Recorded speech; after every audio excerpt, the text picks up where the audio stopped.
વિવિધ પ્રકારના વિકાસના કામોના લોકાર્પણ પ્રસંગે ઉપસ્થિત આપણા સાંસદ તો વી ગયા, પ્રમુખે વી ગયા. દાનબાપુની જગ્યાના લઘુ મહંત એવા પૂજ્ય માહેર બાપુ, અમારા વડીલ નેતા એવા જયંતિભાઈ પાનસુરિયા ઉપસ્થિત, જિલ્લા પંચાયતના આરોગ્ય સમિતિના ચેરમેન શ્રી અશ્વિનભાઈ, તાલુકા પંચાયતના પ્રમુખ ઘનશ્યામભાઈ, અમારા પાર્ટીના પ્રમુખ મૃગેશભાઈ, અને આમ તો મંચસ્થ અમારા તાલુકા પંચાયતની આખી ટીમ, ધારી તાલુકામાંથી પધારેલા સરપંચશ્રીઓ, આગેવાનશ્રીઓ, ગામના આગેવાનો, બહેનો અને વાલા બાળકો, આપ ઉપસ્થિત તમામ મહેમાનો, ખાસ કરીને જે દિલાવરભાઈ લલિયા જે ગ્રામ પંચાયતનો સુકાન સંભાળ્યા પછી ખૂબ સારા કામ કર્યા છે, અને પહેલાં તો દિલાવરભાઈને અને એની ટીમને ખૂબ ખૂબ અભિનંદન આપું છું. પણ આ કામની પાછળ મેન અમારા વડીલ એવા અનુભાઈ છે, સમજ્યા?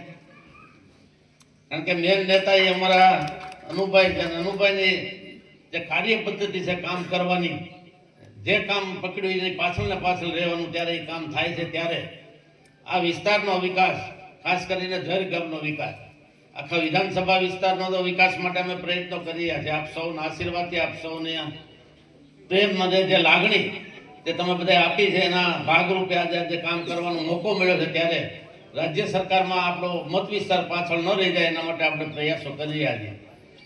આજે જે ગુજરાત સરકાર તરફથી આપણા વિસ્તારમાં નવી પ્રાથમિક શાળાઓ, તમે જોજો ગામે ગામ નવી પ્રાથમિક શાળાઓ હાલે છે, એમનું નથી હાલતી. આ બધી મહેનત કરી છે ત્યારે થાય છે.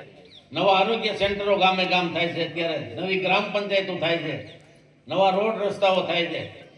આ ગુજરાત સરકારને એક આપણા માનનીય મુખ્યમંત્રી શ્રી ભૂપેન્દ્રભાઈ પટેલ, એને ગામડાનો વિકાસ થાય એટલા માટે એને રસ છે. એટલા માટે ગામડાનો વિકાસ થાય એના માટે પૂરેપૂરી ગ્રાન્ટ ફાળવી છે. અત્યાર સુધી કોઈએ આટલી બધી ગામડામાં ગ્રાન્ટો ફાળવી નથી. જે ગ્રાન્ટો ફાળવતા હતા એ સિટીમાં ફાળવતા હતા. હવે તમે જુઓ તો આરોગ્યમાં એટલી, શિક્ષણમાં એટલી ગ્રાન્ટ ફાળવે છે, ગ્રામ પંચાયતમાં હોય તો પણ એટલી ગ્રાન્ટો ફાળવે છે, રોડ રસ્તામાં પણ એટલી ગ્રાન્ટો ફાળવે છે.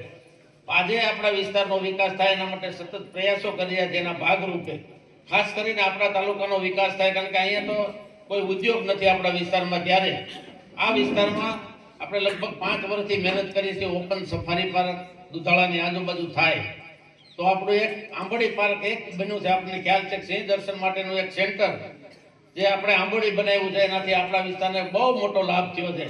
અને આ વિસ્તારમાં એવું પણ એમાં જ સિંહ દર્શનની અંદર એક દીપડાનું પણ પાર્ક બની ગયું છે. એ લગભગ 10-15 દિવસમાં એનું પણ લોકાર્પણ આપણા માનનીય અર્જુનભાઈ મોઢવાણી આપણા વિસ્તારમાં આવે છે, એ પણ કરવાના છે. અમે મોદી સાહેબ વખતે, કારણ કે આ પર્યાવરણ છે ને એ બધું આ કેન્દ્ર સરકારનું છે, અને આમાં મોદી સાહેબને અમે અનેક વાર રજૂઆતો કરી, વનમંત્રીને રજૂઆતો કરી છે, અને સર્વે પણ શરૂ થઈ ગયું છે.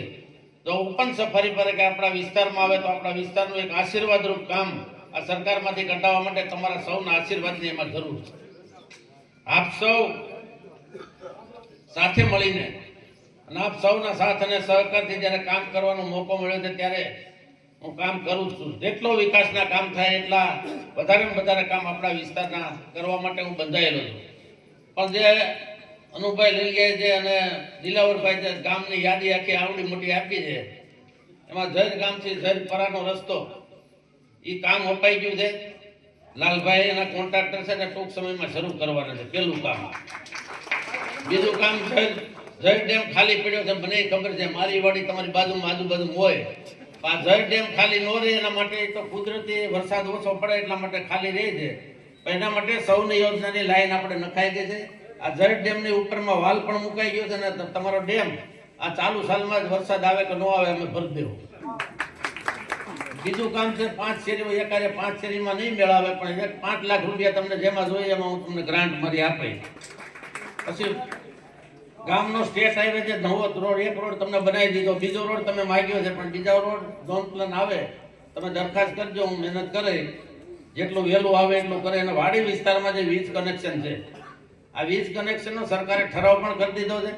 ટૂંક સમયમાં એની અમલવારી પણ થવાની છે.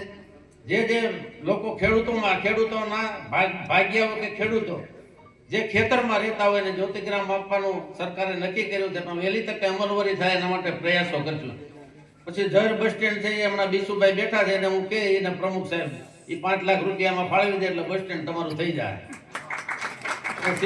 સીસીટીવી કેમેરા છે એ સંસદ સભ્યને કહેવું એટલે 2-4 લાખ એ આપશે એટલે સીસીટીવી કેમેરા એ કામ થઈ જાય. એટલે એકે કામ તમારું અધૂરું નહીં રહે એની મેં તમને જાહેરમાં ખાતરી આપી. જાય સરપંચો બધા બેઠા છે, બધાને થોડું થોડું દેવું પડે એટલે એકને ન દઈએ કે બધાને તમે માગો નહીં બધા દેવો એટલે કોઈ ઉપાધિ કરતા નહીં. આ તમારા છે ને તમારે બધું વાપરવાનું છે. અને આજે જે આ કાર્યક્રમ ખૂબ સફળતાપૂર્વક જ્યારે દર ગામે થયો છે ત્યારે અનુભાઈ દિલાવરભાઈ અને એની ટીમને ખૂબ ખૂબ અભિનંદન આપી વિરમું છું. વંદે માતરમ. ભારત માતા કી જય.